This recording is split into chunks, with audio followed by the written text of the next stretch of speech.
For any four sets A, B, C, and D, it's given that A is a subset of B and C is a subset of D. We need to show that the Cartesian product of A and C is a subset of the set, which is the Cartesian product of B and D. Okay, let us begin. So what we'll do, first we are going to consider an arbitrary element of the set, which is the Cartesian product of A and C. So let that element be an ordered pair represented by x comma y. So let x comma y be the arbitrary element such that we have the ordered pair x comma y being a member of the set, which is the Cartesian product of A and C. This simply means that we have the first element of the ordered pair, which is x, that's going to be a member of the first set, that means A. And we have the second element of the ordered pair, which is y, that's going to be a member of the second set, which is C.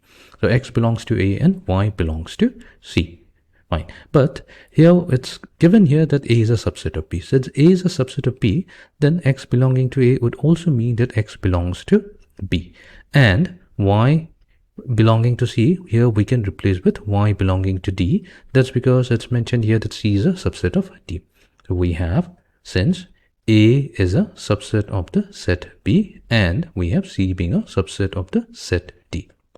So which means now we can rewrite this statement as the ordered pair x comma y, which belongs to the Cartesian product of B and D. So we started out by considering an element which is an ordered pair x comma y belonging to the set, the Cartesian product of A and C, and we are able to show that that same element is also a member of the set, which is the Cartesian product of B and D. This simply tells us that the Cartesian product of A and C, this is going to be a subset of the set of the Cartesian product of B and